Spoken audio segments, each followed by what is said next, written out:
Welcome to the second video in our course on guiding you through the process of getting your first piercing.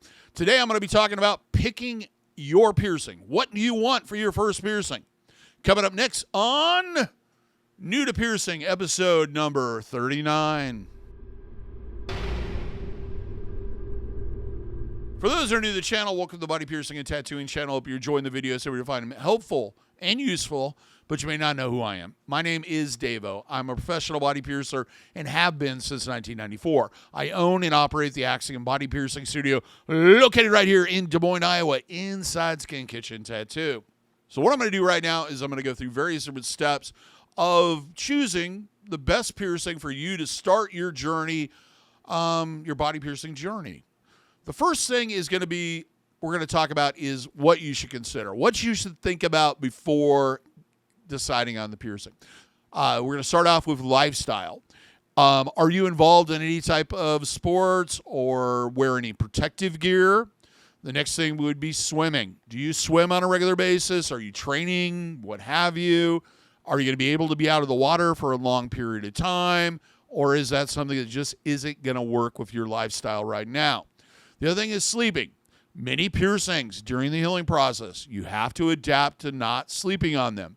So you need to know that's going to change. Sexual partners. If you're getting something in a sexual area or an area that your partner often likes to spend some time stimulating, you need to discuss this with them because that area is going to be off limits and in the forbidden zone while it's healing. The other thing is employment. If you work a job where maybe you have a conservative boss or a dress code, you need to go and do your research to make sure that whatever piercing you're dreaming of is going to be possible. The next thing would be fashion. Enhancement or statement. I always often say this. If you're going to get a piercing done, let's say you're getting your nose pierced, and you're trying to decide you want a gym setting, but you don't know what size you're going to get. The thing I always bring up to people is what kind of a statement do you want to make about this piercing? Do you want to say, I have a nostril piercing, or do you want to say, I have a nostril piercing? You need it to fit your style. It's going to feel more normal. It's going to feel more comfortable, and you're going to be happier with it if it fits your style. The same thing can be said of the style of piercing. Regardless of what we'd like to think, some things are more socially acceptable than other things. For example, a nostril piercing is going to be a little bit more acceptable as a visible piercing than, say, a lip piercing.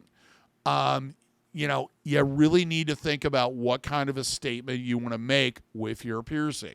The next thing, is it in a private area or a public area? Meaning, would you be more comfortable with your journey starting with something that you can easily cover up, or do you want to have something that is visible to everybody, that definitely anybody you encounter is going to know you have a piercing?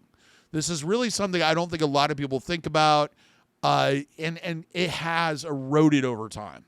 Thankfully, people are used to them now, so they're not as likely to have negative connotations to having a visible piercing, but it is something you want to consider. The next thing that you want to consider is how hard is it going to be to heal that particular piercing?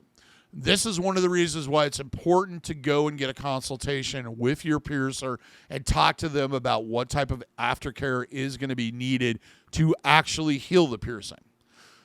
You might want to avoid piercings that have long healing periods, like 6 months to a year or more. Those are going to be much more difficult to continue to clean on a regular basis, avoid contact, avoid cross-contamination, and baby and isolate. So they may not be the best choice for that first piercing. Something that is a little quicker heal may be a better choice in the long run. The next thing you want to consider when it comes to difficulty of healing is any additional requirements needed to heal that piercing. Some examples of that would be with many ear piercings, they can't be slept on during the healing process. So you either have to find a way of elevating the ear off of the bed so that it doesn't have contact, or not sleeping on that side. Another example would be sexual piercings or piercings that are done in genital area or nipples or what have you. It is going to affect, for example, genital piercings. Can't have unsafe sex for a minimum of 6 months in most cases. If you've been with a long-term partner, that's going to be a disruption in your fun time for a while, unless that's your main source of birth control. So it's one of those things where you really need to consider, how is this piercing going to change my life? The last one is, and when it comes down to advanced piercings or piercings that are more difficult to heal, more rare for various different reasons, is how much tolerance does your body really have? Some piercings, like for example, industrial piercings, snugs, anatrachus, surface-to-surface piercings, definitely, dermals, etc., will require that your body has a tolerance for piercing, meaning it's going to heal it, meaning that it's not going to just do everything it can to either stay open, agitate you till you take it out, and then generally try to reject the jewelry as much as it possibly can. Because if it does that, it's never going to settle in and actually try to heal it. Some piercings more prone to this, other piercings not. That's one of those, and you don't really know until you have them whether or not you have the tolerance for that particular piercing. Another thing you want to consider is your health. If you have any pre-existing medical conditions that affect skin growth, circulation, your immune system, etc., getting pierced is going to mean that you're going to be at a higher risk for issues, and you're going to be at higher risk for longer healing periods, and it may take additional time and care to heal that piercing out. This may take extra steps that your average healthy adult will not have. The next thing is visible scarring. Regardless of where the piercing's at, regardless of what type of tissue it's through, it will leave a scar. There's a high misconception that piercings are temporary. Piercings, you just take the jewelry out and it goes away. No one ever knows that you had it, blah, blah, blah. The reality is that anytime you pierce yourself and then leave jewelry in and allow your body enough time to produce that additional scar tissue, there are going to be visible scars. Some piercings are going to be more prone to this and be more noticeable than other piercings. For example, piercings on the lower lip are going to be a lot more noticeable and tend to look like they're open for decades after you remove the jewelry.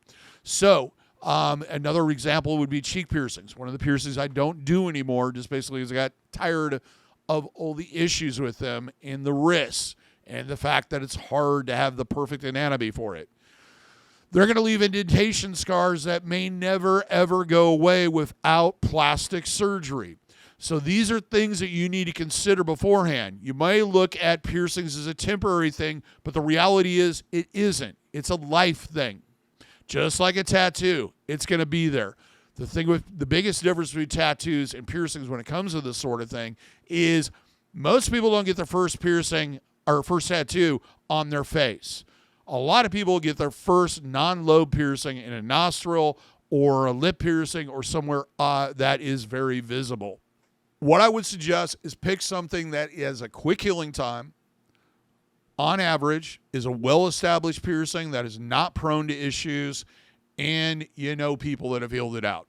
Stay away from advanced piercings, stay away from experimental stuff, things like dermal implants and dermal or microdermals and surface-to-surface piercings. Try out some ear work, maybe. Try something simple and easy to heal. Some piercings have long periods of healing, like navels and nipples, but they're not necessarily that difficult to heal, and most people can heal them out. While, on the other hand, there are some other piercings that people consider common that are very difficult to heal out. So do that and talk to your piercer during the consultation about healing, scarring, lifestyle, etc., so that you're well educated in making your decision. The other thing is always have a backup plan. If you go and you're like, your whole thing is to get this piercing, this particular piercing, and you feel like I'm just bursting your bubble right now, or your piercer is going to burst your bubble, it's always a good idea to research maybe 2 or 3 piercings and get an idea of how difficult each one of those are. So if the one, especially piercings that are very anatomy driven, if that one doesn't work out, you got to fall back. So you're still getting that piercing, you're still having that joy of that, and the beautification and the empowerment.